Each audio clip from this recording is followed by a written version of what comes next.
একটা ভয়ানক একটা অপরাধ, ভয়াবহ একটা অপরাধ, ক্রস ফায়ারের থেকেও অপরাধ। ক্রস ফায়ার শুধু যে ব্যক্তি থেকে ক্রস ফায়ার দেওয়া হয় শুধু সেই হয়, কিন্তু গুম এমন, সেটাও নিন্দনীয়, ঘৃণিত, কিন্তু গুম এমন একটি বিষয়, যেই ব্যক্তিটি গুম হলো শুধু সে নয়, তার পরিবার সহ আতঙ্কিত থাকে, ভয়াবহ আতঙ্কিত থাকে।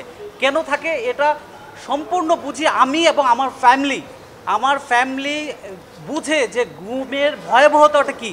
আমি 2015 সালে 10ই ফেব্রুয়ারি গুম হই। আমাকে তখনকার স্বৈরাচারী বাহিনী আমাকে গুম করে প্রশাসনিকভাবে উত্তরা 5 নম্বর সেক্টরে।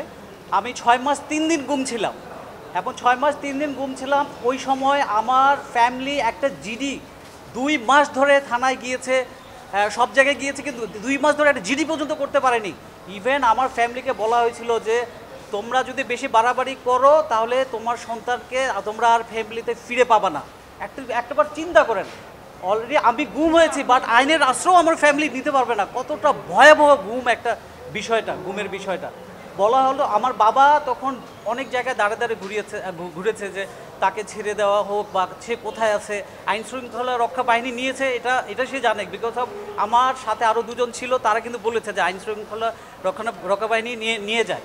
কিন্তু আমার বাবা আবার যাদের কাছে গিয়েছিল তাদের হাতে পায়ে আবার ধরেছিল যে বাবা তোমরা কাউকে কিছু বলো না, আমার ছেলেকে তাহলে আমি আর কোনো দিন ফিরে পাবো না, কোনো দিন আমি ফিরে পাবো না।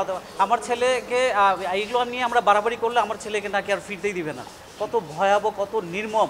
এই আফসোসে, এই আতঙ্কে, এই দুশ্চিন্তায় আমি ওখান থেকে রিলিজ পাওয়ার আগেই আমার বাবা 29শে মে মারা যায়। আমি 10ই ফেব্রুয়ারি গুম হই, 13ই অগস্ট 2015-তে আমি রিলিজ হই, কিন্তু তার আগেই আমার বাবা শুধু আতঙ্কিত এবং এই ব্যাপারে হতাশাগ্রস্ত হয়ে কিন্তু সে মৃত্যুবরণ করে। তো একটা জিনিস দেখেন, ওই সময় আমি স্বৈরাচারী শেখ হাসিনা আমাকে গুম করলো, আমার বাবা যে এই যে মারা গেল, এটা কি কোনো দিন ফিরিয়ে দিতে পারবে সেই সরকার? কোনো দিন পারবে না, কোনো দিন পারবে না। তার যে কষ্টগুলো, যে সেগুলো কি কখনো শেখ হাসিনা অনুভব করতে পারবে? কোনো দিন পারবে না। এই জন্যই গুম নিয়ে আমরা এবং আমার টিম সহ আমরা ব্যাপক পর্যালোচনা করেছি।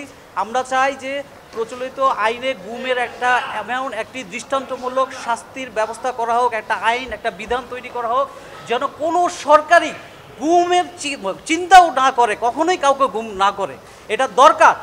এটা এমন একটা ক্রাইম, এই ক্রাইমটা রাষ্ট্র বলছে যে সে ক্রাইমই করে নাই, কারণ সে তো স্বীকারই করছে না যে সে গুম করেছে। এই জন্য আমরা একটা রিপ্রেজেন্টেশন দিয়েছি আজকে। আপনাদের সাংবাদিক ভাইয়েরা, আপনাদের ব্যাপক সাপোর্ট আমার দরকার। আমি হাত জোর করে বলছি, কারণ গুম ভয়াবহ বিষয়। আপনারা সাপোর্ট না দিলে হবে না। আমাকে 6 মাস 3 দিন গুম করা হয়। হ্যাঁ, আমি বিরোধী দল মত পোষণ করি এবং আমি বাংলাদেশ জাতীয়তাবাদীর একজন অ্যাক্টিভ কর্মী ছিলাম। হ্যাঁ, এই কারণেই শুধু এইটাই আমার অপরাধ। এবং আমাকে ধরা হয়, আমাকে ব্যাপক নির্যাতন করা হয়, টর্চার, ইলেকট্রিক শক দেওয়া হয় আমাকে। হ্যাঁ, টানা 2 দিন ধরে ইলেকট্রিক শক আমাকে দেওয়া হয়। গাড়িতে উঠিয়েই সাথে ইলেকট্রিক শক দেওয়া হয়, এবং নিয়ে এসেও প্রায় ঘন্টাখানিক ইলেকট্রিক শক দেওয়া হয়, তার পরের দিনও দেওয়া হয়। এভাবে পর্যায়ক্রমে আমাকে টর্চার করা হয়। সেটা ব্যাপক ঘটনা, হ্যাঁ, এটা বলা যাবে না। কিন্তু আমি মূল যেই জিনিসটা আসতে চাচ্ছি সেটা হলো যে পেনাল কোডের যে কিডন্যাপিং অ্যাবডাকশনের রয়েছে, এই আইনটিকে এটা কাভার করে না কোনোভাবে গুমের বিষয়। মূলত এই কারণে আমরা সশরীরে যেতে চাই, আমরা আইন মন্ত্রণালয়ে যেতে চাই, এবং এটা নিয়ে যেন একটা বিধান তৈরি হয়, এটা খুবই জরুরি। কারণ দেখেন, 2006 সালে জাতিসংঘ ব্যক্তির সুরক্ষার জন্য, ব্যক্তি গুম থেকে সুরক্ষা পাওয়ার জন্য কিন্তু কি করলো, ICPP ইডি করলো। কিন্তু বাংলাদেশ গভর্নমেন্ট এটার সম্পৃক্ততা হলো না, মানে সিগনেচারে স্বাক্ষরকারী দেশ হিসাবে সেখানে হলো না। 2010 সালে এটার কার্যকরী শুরু হয়, কিন্তু 14 বছরেও বাংলাদেশের গভর্নমেন্ট, তৎকালীন সরকার এবং আইনমন্ত্রী 14 বছরেও কি পারলো না যে এই বিধানটার অন্তর্ভুক্ত হই বা এই সিগনেচারি কান্ট্রিগুলোর আমরা স্বাক্ষরকৃত দেশ হই। 14 বছরও পারেনি। এটা তো 14 ঘন্টার ব্যাপার। কারণ একটাই, এই সরকার কখনোই চায়নি যে তারা চেয়েছে যে গুম, খুন, বিচার বহির্ভূত হত্যা দিয়েই তারা টিকে থাকবে। শুধুমাত্র এই কারণেই করেনি, এটা আমরা মনে করি। এই জন্য গুমের একটা শাস্তি, একটা বিধান অবশ্যই জরুরি, এবং স্বাধীন কমিশন একটা জরুরি। স্বাধীন কমিশন ছাড়া, কারণ যেহেতু তো সরকারের লোকজনই করছে, সঠিক এবং গুমের ব্যাপারে যে অভিযোগগুলো, এটার সত্যতা মিলবে না। এই জন্য স্বাধীন কমিশনের একটা দরকার। হ্যাঁ, আর গুমের একটু বিধান দরকার। হ্যাঁ, আর কনভেনশনের সংজ্ঞাটা যেন অ্যাডপ্ট করা হয়, বাংলাদেশ আইনে যেন অ্যাডপ্ট করা হয়, এইটুকুই আমার চাওয়া। দলে আপনার পজিশন কি ছিল? তো আমাকে গুম করে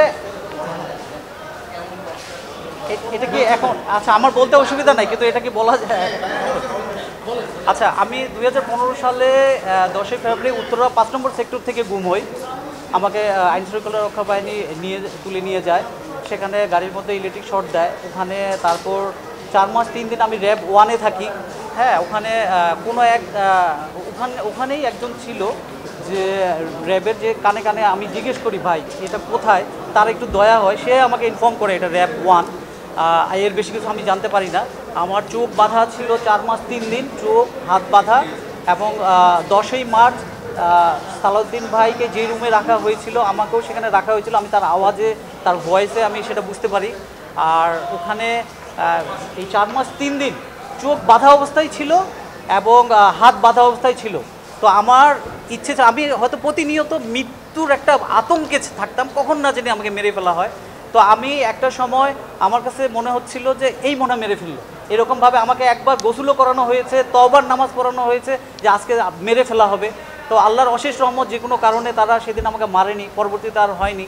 তো আপনার ওখানে এতটা নির্যাতন চলতো যে আমার মনে হতো যে মৃত্যুর আগে আমাকে যেন তারা 10 মিনিট শুইতে দেয়। মানে ঘুমানো তো ওখানে বসেই ঘুমাতে হবে। এই 4 মাস 3 দিন আমি বসেই ছিলাম, কিন্তু আমার একটা শখ ছিল, মানে শুয়ে ঘুমানোটা যে একটা আল্লাহর নেয়ামত, এটা আমি তখন বুঝতে পারি। আমি ওদেরকে বলতাম যে ভাই আমাকে কি 10 মিনিট একটু শুইতে দেওয়া যাবে, আমি না ঘুমাই বাট আমি 10 মিনিট একটু শুইতে চাই, কিন্তু সেটাও রাখা হয়নি। তো আমার ইচ্ছে ছিল আমাকে মেরে ফেললেও যেন 10 মিনিট আগে আমাকে শুইতে দেওয়া হয়, এতটা নির্মম, এতটা বর্বর ছিল। তো 4 মাস 3 দিন ওখানে রাখা হয়। এরপর 2 মাস তারা আমাকে নিয়ে যায় ভ্যানে, মাইক্রোবাসে করে। তারপর আমি জানি না কোথায় নিয়ে যায়। এরপর গাড়ি চেঞ্জ করে নিয়ে যায়। তারপর যেখানে নিয়ে যায় সেখানে গিয়ে আমি ওখানেও একজনের সঙ্গে আমি বলি ভাই আমাকে কি মেরে ফেলবে, আমাকে কি ছেড়ে দিবে না, বলতে পারি না। আমি বলছি ভাই এটা কোথায়, অন্তত এইটুকু বলেন। তো সেই তার একটু দয়া হয়, সে বলে এটা রাজশাহী হেডকোয়ার্টার, র্যাব হেডকোয়ার্টার।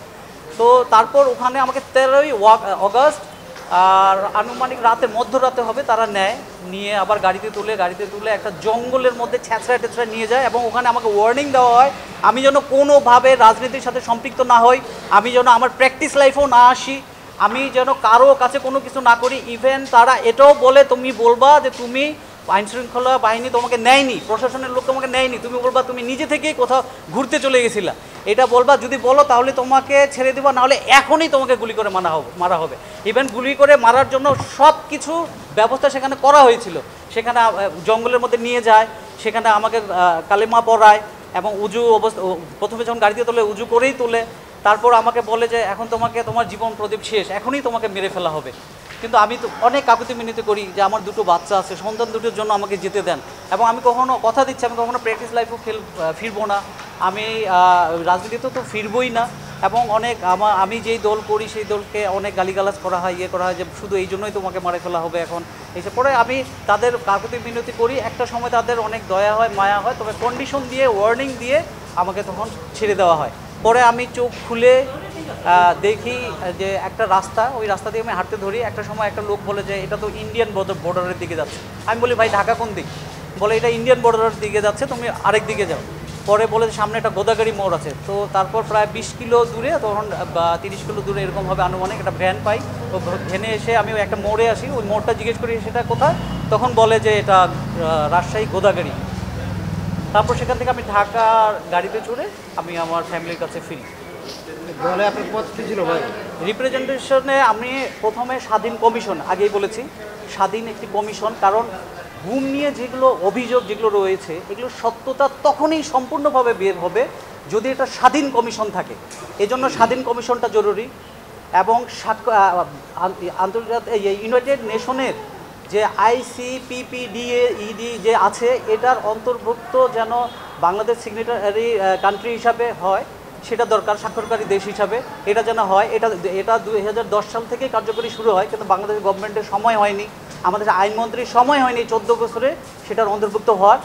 এবং আমি চাই যে এই কনভেকশনের যে ডেফিনেশন এটা যেন বাংলাদেশ আইনে অ্যাডপ্ট করা হয়, এবং বাংলাদেশে অবশ্যই যেন গুমের উপরে একটা দৃষ্টান্তমূলক যেন একটা শাস্তির বিধান তৈরি করা হয়, একটা ধারা করা হয়, এটাই আমার চাওয়া। আর এটাই আরও বিস্তারিতভাবে এটাই আমি রিপ্রেজেন্টেশনটাতে দিয়েছি। আপনারা প্লিজ সাংবাদিক ভাইয়েরা আমার সাথে থাকবেন। বাংলাদেশের যেন কোনো মায়ের সন্তান, বাংলাদেশের কোনো মায়ের সন্তান যেন আর গুম না হয়, আপনারা আমাদের পাশে থাকবেন। এই ধারাটা যেন তৈরি হয়, যেন কেউ এটি করার আগে এই শাস্তির বিধান দেখে বা এই শাস্তির ভয়ে যেন আর কোনো গভর্নমেন্টই কখনোই যেন কেউ গুম করার সাহস না পায়। এবং আমাকেও যারা গুম করেছে আমি চাই তাদেরকেও যেন কখনো কোনো গভর্নমেন্ট গুম না করে। গুম একটা ভয়ানক বিষয়, ভয়ানক আতঙ্কের বিষয়।